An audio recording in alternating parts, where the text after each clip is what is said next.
歡迎嚟到我嘅 channel。我哋今次由香港乘坐高鐵直接去到桂林北站，鍾意食柿子嘅就唔好錯過嚟呢一度啦。呢度係東西巷附近，有一間叫做柿合苑嘅地方，專係賣柿子做嘅手信嘅喎。咁見到有好多柿子做嘅太陽餅啦，有兩款唔同嘅味道嘅，仲有啲柿子做嘅米糕啦，全部都係好特別嘅喎。咁呢一啲呢都係柿子做嘅太陽餅，分別係有金桔味啦，同埋有原味嘅。咁我就比較推薦呢一款金桔味道啦。喺正陽步行街呢邊呢，有好多唔同嘅美食嘅，例如有北京烤鴨卷，我覺得真係好鍾意食烤鴨嘅，先試一試啦。如果唔係特別鍾意食嘅話呢，都唔需要特別試啦，因為佢個味道都係比較一般嘅。另外我仲試咗老桂林紙皮燒賣，覺得食緊糯米包咁樣，我個人都幾鍾意嘅。可以見到好多唔同嘅小食攤檔啦，呢度原來仲有素食自助喎，但我哋今日主要係掃街為主嘅，所以都冇去試到自助餐啦。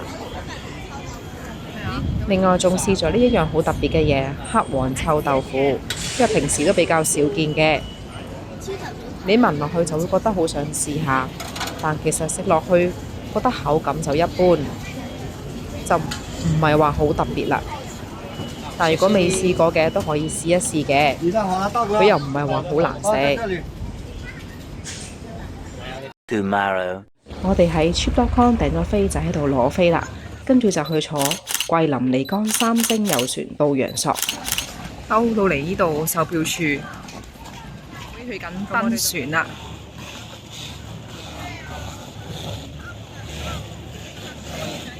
選項24名，看着呢終於得咁大家好啊！呢一度就已經嚟到架船嘅中間位啦，我哋已經坐低咗啦，喺度飲茶。好，大家看一下船飛呢，我哋就買咗兩大一細，大人215蚊一張，小朋友108蚊嘅。我哋一齊睇下架船啦。之後呢張船飛咧，佢仲話咗俾你聽，呢一度佢係由沿途經過啲咩站嘅。我哋睇下架船先。座位先，呢座位好舒服啊！船艙上面呢就有提供到一啲零食售賣嘅，每樣零食售賣唔同嘅價錢。咁我哋可以睇埋下艙啊，洗手間就係船嘅下艙，咁就喺呢個位置度落去嘅。而家開始落雨啦，咁所以甲板上面呢就已經比較少人啦。我嚟睇下呢個廁所係點啊！跟住我啦，咁呢度就係踎廁，呢個就係坐廁，但係依家有人用啦，我俾你睇，唔好意思。咁之後我哋過翻嚟睇啦，呢度就有洗手盆啦，咁就過嚟。見到有好多竹筏啊！你睇下但係啲竹筏唔係人手撐佢係用摩打嚟喐嘅。咁你睇下先啦，俾大家。你哋睇下前面都仲有一格噶。之後呢度中間有好多樹同埋好多山。嚟到漓江第2段嘅精華就係九馬華山，大家出嚟欣賞下呢一度啦。大家可以望到個山峰上面係有9隻馬嘅，所以就命名做九馬華山。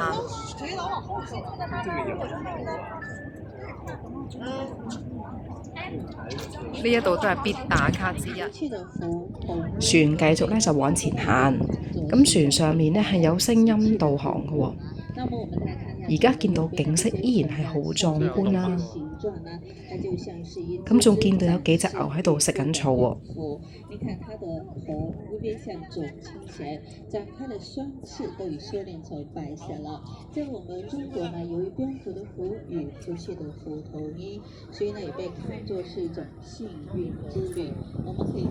今次係特別介紹啲飯菜嘅，咁呢度有個番茄炒蛋啦，呢度有個白菜嘅，呢度三碗飯，唔知啲黃色好似啲粟米啦。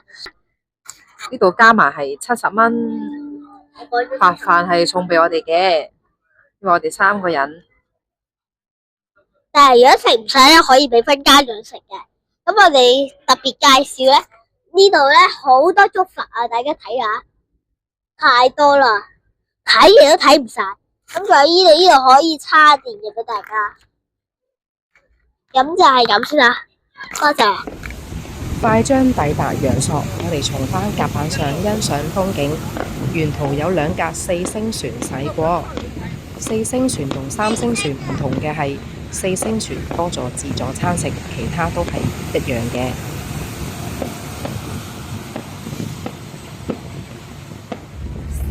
到達目的地了。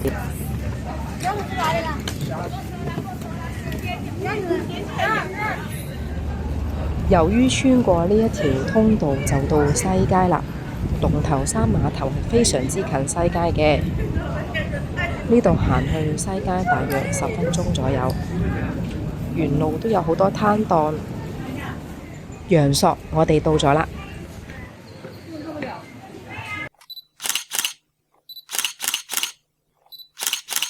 我哋跟住落嚟嘅行程呢，就係嚟到呢度 Coco 洲際食下午茶喎。咁我哋喺呢一間 Birdie Bean 呢度呢，就食下午茶先。咁一陣間呢，就會坐呢個網紅嘅小火車由呢度稻田一圈喎。咁聽聞呢一間洲際呢，係全個中國呢最靚嗰間嚟嘅喎。咁我哋一陣都可以參觀下啦。呢度呢，仲有草泥馬啦，同埋仲有豬可以餵嘅喎。咁都係一個好適合親子嚟嘅地方嚟嘅。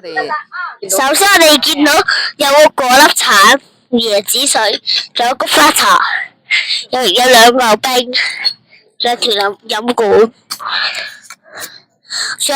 跟住我嚟啊！呢度仲有啲水果，個 cake。Tiramisu。呢仲有酒店個名嘅喎。點知你身後邊咧就係稻田係咩嚟啊？咦，我哋睇下先。而家邊個喺度啊？邊個要食窩夫啊？睇下先。窩夫出賣啦！好啦，我哋食窩夫啦。隻企鵝要食窩夫啊！Birdie Bean Cafe 入邊嘅環境就係咁樣嘅。如果唔坐戶內嘅話，唔坐入邊咧，可以坐喺出邊嘅室外嘅座位咧，都係對住啲稻田嘅，好超啊！跟住咧，我哋就嚟咗餵文寵啦，就係豬，呢啲全部都係 baby pig。Coffee shop 會提供餵豬嘅麵包粒。小豬。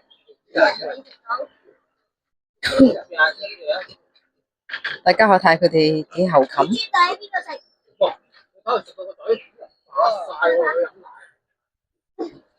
我哋望下呢隻先，很驚，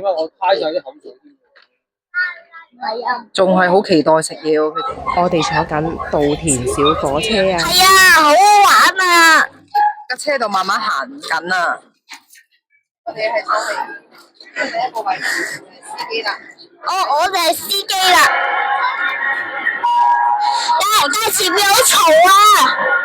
我哋呢個車開得好快啊！你哋睇。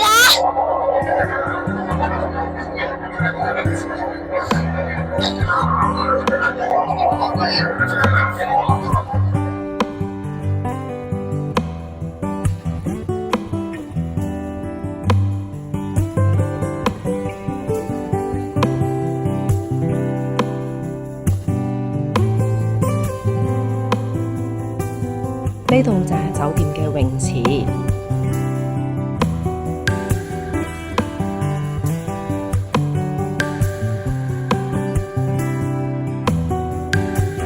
酒店大堂仲有一個太空人嘅休息室。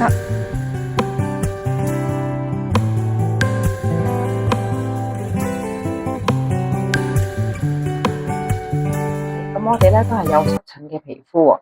咁嚟到廣西啊、桂林、陽朔呢一度咧，我哋會點樣去預防同埋點樣去舒緩我哋嘅濕疹嘅皮膚咧？咁我哋今次咧就帶咗呢一支 Pure Body Oil 嘅。咁呢一支油咧，佢咧就係好輕便嘅，佢係30ml 嘅啫。咁咧就扭開佢啦，佢入邊就係咁樣嘅一支油咁樣啦，跟住咧就可以滴一滴落去濕疹嘅位置嗰度啦。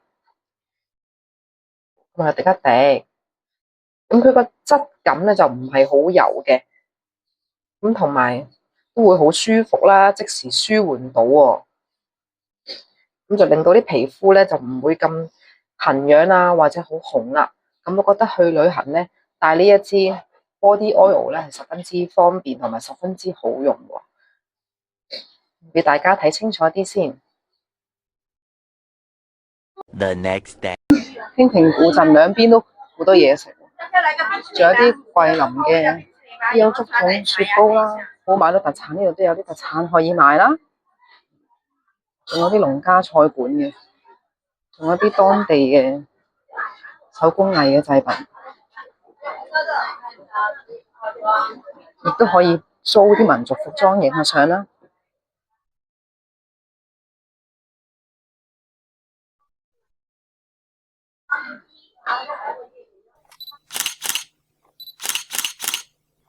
我哋咧入去松間尼岸魚餐吧度食嘢啦。咁佢呢度門口咧都有啲新鮮嘅魚嘅喎。好啦，咁喺呢一邊跟我入去先啦。好，咁入到嚟餐廳呢個位置啦，呢度咧係1樓。咁我哋咧就諗住坐喺2樓嘅，因為景觀好啲。呢度有2層嘅。咁如果係 book 咗高鐵飛嘅話咧，可以過嚟興平呢一邊食下嘢啦。食完嘢之後就再坐高鐵，因為呢度距離高鐵站咧就好近嘅，大約係13分鐘車程左右嘅，咁就去到啦。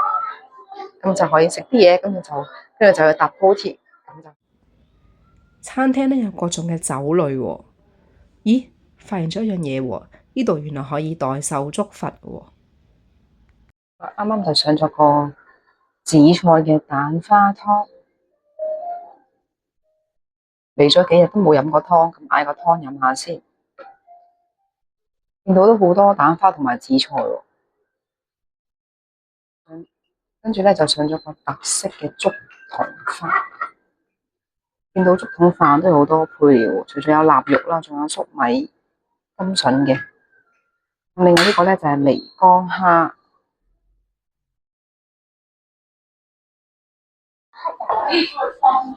呢個係百香果排骨，因為小朋友中意食嘅，所以我哋特登咧就嗌俾小朋友啦。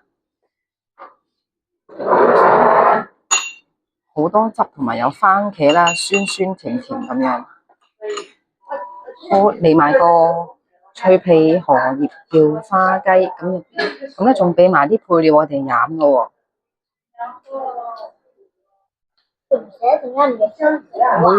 每隻雞個皮都好脆，可以見到，仲有啲花生芝麻喺面嘅，就咁咧都聞到好香。咁最後咧就叫咗個芋頭白菜，可以見到佢個汁咧都係芋頭蓉，變咗芋頭蓉。芋頭愛好者必點呢個芋頭白菜啦，我未試過啊，真係要試下啦。雞呢個就係個脆皮叫花雞，嗱啲芝麻都好香，咁夾埋一齊咧個味道係好夾嘅，同埋啲雞肉咧都唔會話好柴啦，都好嫩口喎。小朋友中意嘅百香果排骨，成嚿咧佢都好香百香果嘅味道。就算你聞咧，你唔食落去咧，都已經聞到好大陣嘅百香果嘅味道啦。而且個醬汁都好結身，係掛滿晒佢成嚿排骨嘅。跟住咧就到個竹筒飯啦。佢個竹筒飯咧真係好多材料，仲有好多粟米啦，而且個面嗰度咧仲有層衣嘅，個層衣嘅口感咧都十分之唔錯，軟軟糯糯咁樣啦個味道。漓江蝦。佢係細細隻，你可以成隻放落口啦。佢連個殼都可以食埋嘅。Hello，收睇呢段片都係對桂林同埋陽朔有興趣嘅，咁跟我去了解下啦。我自己就覺得遊船咧係幾舒服嘅。我哋雖然揀咗3星船啦，但係個體驗都唔會話比4星同埋比5星差㗎喎。咁船上面雖然冇自助餐，但係咧就可以點餐啦，同埋因為4個鐘頭啊，咁所以時間比較長嘅。